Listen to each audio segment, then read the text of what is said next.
This is a short presentation on self-regulation. Whether humans have a fundamental need to belong to a group or not is a discussion for another time. But in childcare, we do live in groups, so children and adults need to learn to be together. An integral part of that learning is the ability to self-regulate. What exactly is self-regulation? There are many definitions for this term, and it will vary based on the discipline. But bottom line, it's about controlling behaviors and emotions. I am sure each of you could give an example of adults you know that do not self-regulate. We certainly can witness in the stores and on the roads, which means it is not entirely dependent on maturation. It is certainly never too late to learn self-regulation, but it can be too early. Those of you that work with infants and toddlers know that they have a very difficult time with self-regulation, but they are learning some of the foundational skills as early as 1 and 2 years of age. So what does this mean for us as teachers and parents? How can we influence the development of self-regulation? Scaffolding and modeling seems pretty easy, doesn't it? Those of you in classroom situations know, though, that this is a long, sometimes very complicated process. We provide predictable schedules and routines so children know what to expect. Then they go on vacation or we close for the holiday break, and it seems that we have to start all over again when they return. We model acceptable behaviors and we use appropriate words over and over, and some days it just seems like the children don't hear a word that we say.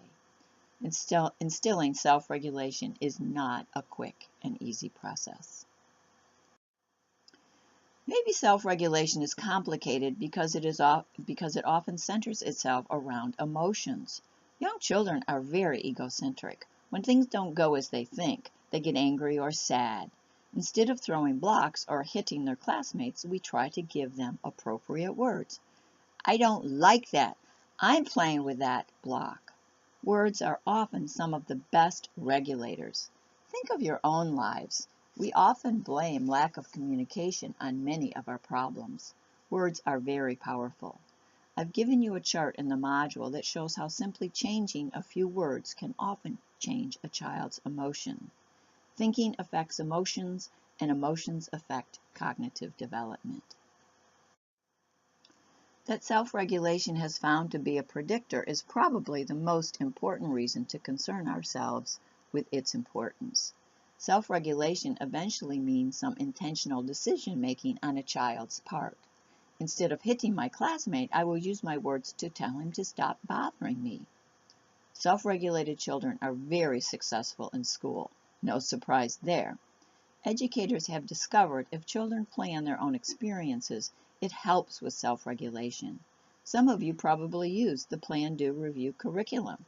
Students that planned tend to be more invested in what they are doing. They pay attention longer, and as a result, they often learn more. Learning is what we are all about. We are also about developmentally appropriate. Our learning in childcare facilities is not done in desks and chairs and with worksheets. We also would never ask our 2s and 3s to pay attention more than a few minutes. We know our young ones. Even children aged 5 to 7 still have a very difficult time calming themselves. Some of you have survived the holidays in a pre-K classroom, so you know what that means. Actually, I've seen some adults during that time of year that do not calm themselves very well. Punishment has been shown not to work, not to help a child how to self-regulate. Let's spend a few moments discussing exactly what we can do to help children. Modeling. Yes, every single second of every single day you are on duty. Some child is watching you. We use the words we want children to use. We model behaviors we want children to have. We often just describe what we are doing so young children begin to get the idea. Using hints and cues and gradually withdrawing adult support. The most common thing you hear in early childhood classrooms is use your words. Of course, this is assuming that we have given children the words to use. Oftentimes we have to give them the words. Tell Aaron you don't like it when he takes your blocks. Aaron, ask Joshua if you can play with him in the block area. Sometimes a simple touch, or often during story time, the finger to the lips gesture is all that is needed to help children self-regulate. Many times when a child is first learning, we assist them a great deal. Then as they are learning more self-regulation, we let them go a bit before assisting, and eventually we let them learn to control themselves. I often see teachers give a child a thumbs up from across the room. I'm guessing that child has regulated their behavior themselves, and the teacher is just acknowledging it. We are learning about praise and encouragement this semester. Encouragement works far better in these situations than praise. All of your students will be in different stages of regulation, so to praise one student is like punishing the other students that are not so far along. I think we can agree that self-regulation is a lifelong skill.